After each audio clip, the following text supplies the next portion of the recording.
നെടുമങ്ങാട് 1.5 വയസ്സുകാരന്റെ കൊലപാതക കേസിൽ പ്രതിയായ അഷ്കറിനെ വീണ്ടും നെടുമങ്ങാട് പോലീസ് കസ്റ്റഡിയിൽ വാങ്ങി തെളിവെടുപ്പ് നടത്തി. ആദ്യ ഭാര്യ ആമിനയെ കൊലപ്പെടുത്താൻ ശ്രമിച്ച കേസിലാണ് തെളിവെടുപ്പ്.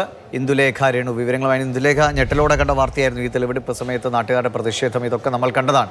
ഇപ്പോൾ ഈ ആദ്യ ഭാര്യയെ കൊലപ്പെടുത്താൻ അവരുടെ പ്രതികരണവും അവരുടെ ഉമ്മയുടെ പ്രതികരണവും ഒക്കെ അന്ന് വന്നിരുന്നു.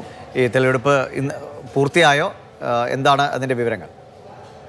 ദിവിഷി പറഞ്ഞതുപോലെ തന്നെ 1.5 വയസ്സുകാരൻ അർഷിദിന്റെ മരണം ഇപ്പോഴും നമ്മുടെയൊക്കെ മനസ്സിലൊരു നോവായി തുടരുകയാണ്.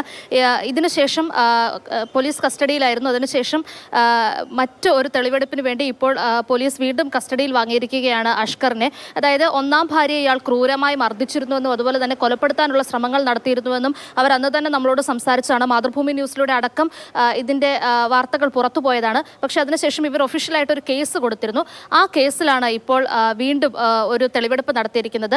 അഷ്കറിനെതിരെ പീഡന ശ്രമത്തിനും അതുപോലെ തന്നെ കൊലപാതക ശ്രമത്തിനും കേസെടുത്തിട്ടുണ്ട്. ഇന്ന് ഭാര്യയുടെ സ്വർണം പണയം വെക്കാൻ ശ്രമിച്ചയിടത്തും ഇവർ വാടകയ്ക്ക് താമസിച്ചയിടത്തും ഒക്കെ എത്തിച്ച് തെളിവെടുപ്പ് നടത്തി. മറ്റാരും അറിയാത്ത രഹസ്യമായിട്ടായിരുന്നു ഇത്തരത്തിലൊരു തെളിവെടുപ്പ് നടത്തിയത്. കാരണം നമുക്കറിയാം, അന്ന് തന്നെ അഷ്കറിനെ കൊണ്ടുപോയപ്പോൾ പൊതുജനം എത്രത്തോളം മോശമായ രീതിയിലാണ് പ്രതികരിച്ചതെന്ന്. അപ്പം ഇന്നും അത്തരമൊരു സാഹചര്യം ഉണ്ടാകാതിരിക്കാൻ, അത് ഒഴിവാക്കാതിരിക്കാൻ മറ്റാളുകൾ കൂടാത്ത ഒരു വിധത്തിലായിരുന്നു തെളിവെടുപ്പ് നടത്തിയിട്ടുള്ളത്. എന്തായാലും ഇന്നത്തെ തെളിവെടുപ്പ് പൂർത്തിയായിട്ടുണ്ട്. രാവിലെ 2 ഇടങ്ങളിലും വൈകുന്നേരം ഒരിടത്തുമായിട്ട് 3 ഇടങ്ങളിൽ തെളിവെടുപ്പ് നടത്തിയിട്ടുണ്ട്. ദിവിഷ്, ശരി. ഇന്ദുലേഖ രേണുവാണ് വിവരങ്ങൾ നൽകിയത്.